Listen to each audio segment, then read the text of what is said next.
The trees they do grow high, the leaves they do grow green. The time is long past, love, you and I have seen. It's a cold winter's night when you and I must bide alone. Though my bonny lady's young, he's a growing. Walter Pardon, 1914-1996, craftsman, singer, remembered by his friends in song. When first I went a-wagoning did go. I filled my parents' hats with grief, with sorrow, care and woe. And many are the hardships that I have since gone through. Sing woe, my lads, sing woe. Drive on, my lads, I-oh. Who wouldn't lead a life like we jolly wagoners do?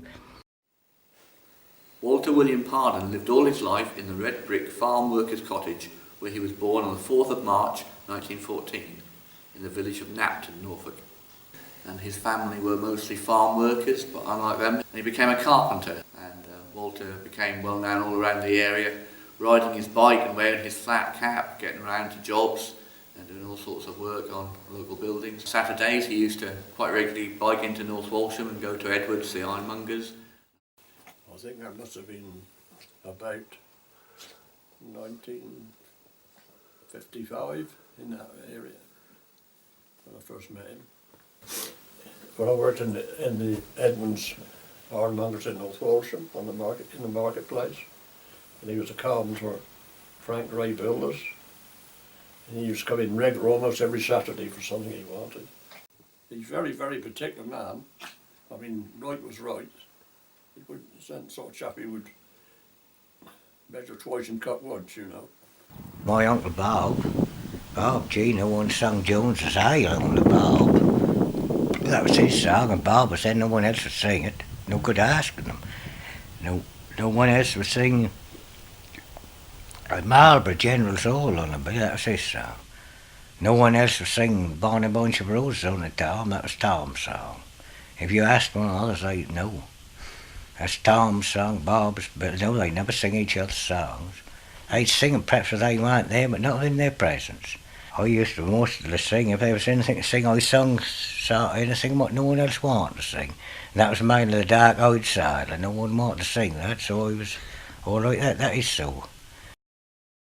My name is Pauline Godbold.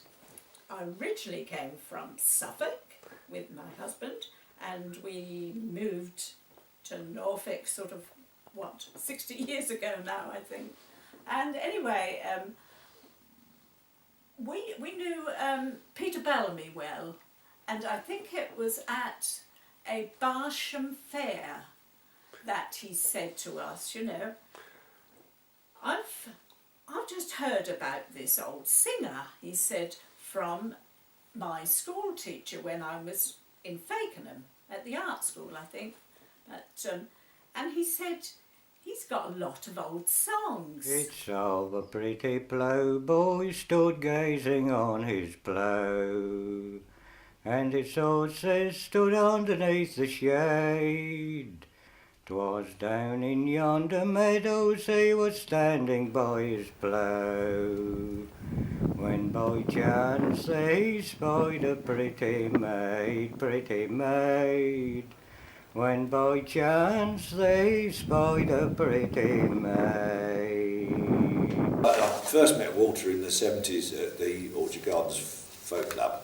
I knew of him and just generally talked to him a bit there and then. And then, unbeknownst to me, we bought an old bar next door to where he lived and spent the next 5 years doing it up with Walter's assistance at time to time. And he used to come in every day for a cup of tea and chew the fat, that sort of thing, and did so till the week before he died. I remember Walter had this green barred gate, and I used to sing one of Sam Larner's songs called The Green Gate, and Walter would always be asking me to sing that song because it was a bit risque, I suppose, and I think that because he got this green barred gate, that he sort of visualised himself in the sailor's position, and I mean, he did have some good stories to tell in his time. His memory was phenomenal, virtually right up to the end. He could tell you the names of all the people who lived in the houses in the street in Napton from about 1810, and he knew all who they were, who the children were, where they'd gone to. It's just absolutely amazing. There was another guy who lived up the top of the road called Henry Ward, who was quite famous locally for other reasons. And when, if you got the two of them together, they could tell you the history back to about 1500. It was incredible because they could bounce one person off another, and they had this amazing repertoire. And the biggest mistake in my life is that I never recorded it. his favourite tea was a fried egg, brown bread and butter, and vinegar. So every time he stayed at ours for tea, it would have to be the fried egg, brown bread and butter, and malt vinegar. I didn't know Walter personally. I saw him on a couple of occasions at the Orchard Gardens on one folk session in the evening, and also at the annual folk festival held at the University of East Anglia. And he was, unlike a lot of traditional singers, he had a very quiet, restrained, sort of humble air about him. He didn't express himself with any particular mannerisms or hand movements or anything like that. He just stood, gazed straight ahead of him, hands behind his back normally, sometimes in his waistcoat, sometimes in his shirt sleeves, and just sang. And his singing style was not a very decorated one. He just concentrated on the words, and I think that added a lot to the intensity and the value and the strength of the material that he was singing. People said that generally he was a shy man. He took quite a while to get used to the celebrity of being on the folk scene, and he was very lucky that local people looked after him in those early days and would take him to folk clubs and folk sessions and folk festivals and made sure that he wasn't overtaxed in his performances. And the result is that there are some very good live recordings of him, and we were lucky that he was singing for about 8 or 9 years in public until he decided that it was time to stop. Peter Bellamy said to us, one of my old teachers, who is a nephew of Walter's and called Roger Dixon, sort of told us that Walter had got lots of songs, and which of course we were all interested in. Well, it's all a little complicated.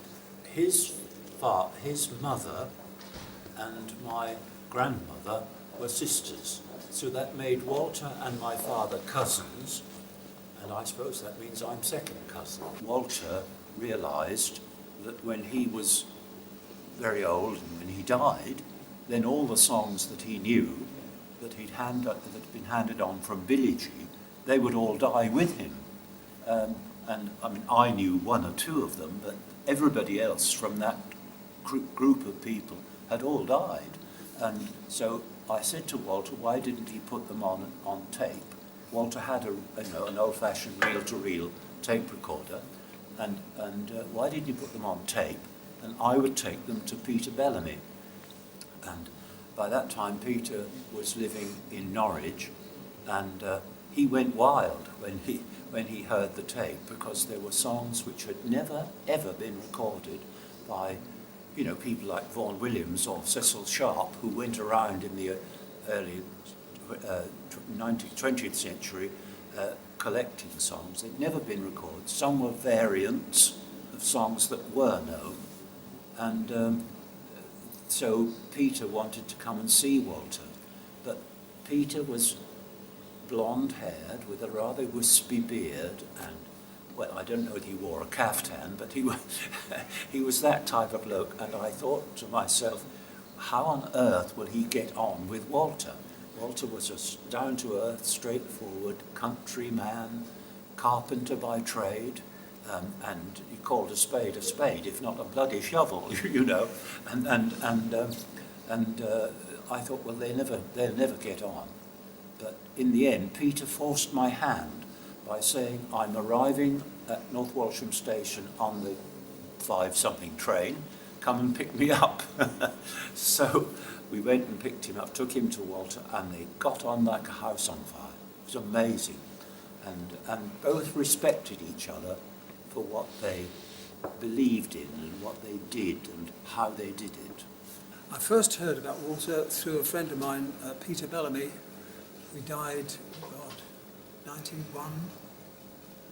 And he just was incredibly excited about this singer, a tape of whom had been sent to him by Roger, who just interviewed.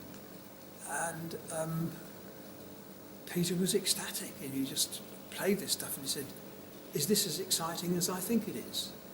And I said, it's at least as exciting as you think it is.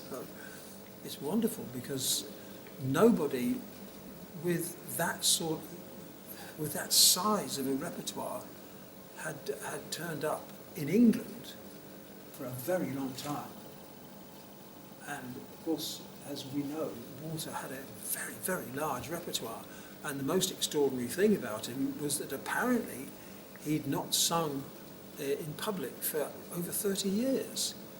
And he kept the songs alive in his head by rehearsing them while he was doing things like the washing up. And he always seemed to have one more verse than anybody else who was around. And the first question was, where on earth did he get that extra verse from? Who the hell knows? But he had this vast repertoire which he was about to share with everybody, and gladly. He's a lovely man. I actually sing, I sing one, which I haven't sung for a long time, and that's a thing called A Ship to Old England Came. Earlier on, I sang two because I'd learned them. The Watersons. I was singing with the Watersons at the time. They were in operation, if you like, and I sang two with the Watersons because we'd learned them all together. One of them was Cock-a-doodle-doo, and the other one was the Charge of the Light Brigade, Battle of Balaclava. And I haven't sang Balaclava. I think I sang a bit of it at the funeral, at Walter's funeral. And Walter had actually handed me the song. That's for you, which is, thank you very much. Well, what can you say about a funeral? Really, it was like a small gathering of the clans. It wasn't a huge funeral, but the people who were there were people who loved him and or were representing other people who loved him who couldn't get there. For instance, our daughter Eliza couldn't get there, and she was very upset at not getting there because she loved him. Yes. What struck me later on when I sort of listened more and more to what he did, he had a unique delivery. But the most wonderful thing about Walter was his timing, because singing is all about timing, and his timing was gorgeous. The trees they do grow high, the leaves they do grow green. The time is long past, love, you and I have seen. It's a cold winter's night when you and I must bide alone.